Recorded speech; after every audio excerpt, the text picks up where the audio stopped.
আগামীকাল আরও এক ইতিহাস গড়তে পাকিস্তানের মুখোমুখি হচ্ছে বাংলাদেশ। জিতলে টেস্ট চ্যাম্পিয়নশিপে টপকে যাবে সাউথ আফ্রিকা আর শ্রীলঙ্কাকে। আর পাকিস্তানের ঘরের মাঠে তাদেরকেই সিরিজ হারানোর সুযোগ তো আছেই। সেক্ষেত্রে ড্র করলেই সিরিজ জয়ের ইতিহাস গড়বে টাইগাররা। আর এই ম্যাচে আগামীকাল এক পরিবর্তন নিয়ে মাঠে নামবে হাথুরু সিংহের শিষ্যরা। ম্যাচ নিয়ে আরও খুঁটিনাটি থাকছে প্রতিবেদনে। প্রথম ম্যাচে প্রথমবারের মতো পাকিস্তানকে টেস্ট হারানোর স্বাদ পেয়েছে বাংলাদেশ। তবে এবার আরও শক্তিশালী একাদশ নিয়ে মাঠে নামবে টাইগাররা।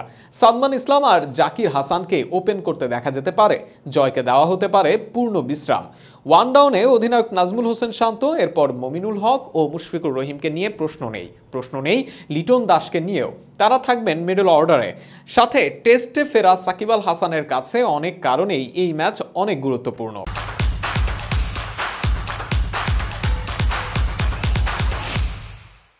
তাই তিনিও থাকছেন দলে, যদিও তাকে নিয়ে লিগ্যাল নোটিশ পাঠানো হয়েছে বিসিবিতে। তবে বিসিবির ঘোষণা অনুযায়ী সাকিবকে দলের সঙ্গে রাখা হয়েছে। এমনকি ভবিষ্যতে প্রয়োজনে আইনের লড়াইও লড়বে সাকিবের হয়ে।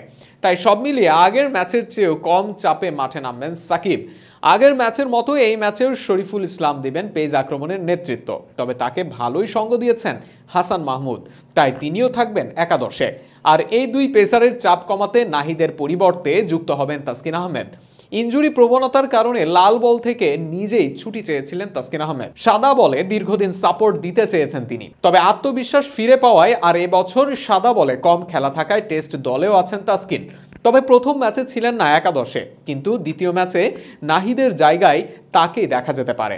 অবশ্যই একাদশ কেমন হবে পুরোপুরি নির্ভর করবে উইকেটের আচরণের উপর। তবে পাকিস্তানের বিপক্ষে টেস্ট সিরিজ জয়ের হাতছানি দিচ্ছে টাইগারদের। গত ম্যাচে 10 উইকেটের ঐতিহাসিক জয়ে অসাধারণ ব্যাটিং করেন সাবেক অধিনায়ক মুশফিকুর রহিম। 191 রানের ম্যাচ জেতানো ইনিংস খেলেন। ওই নান্দনিক ইনিংসে ক্যারিয়ারের সবচেয়ে বেশি র্যাঙ্কিং পয়েন্ট পেয়েছেন সাবেক অধিনায়ক। শুধু ক্যারিয়ার সেরা র্যাঙ্কিং পয়েন্ট নয়, ক্যারিয়ারের সেরা অবস্থান 17 নম্বরে উঠেছেন তিনি।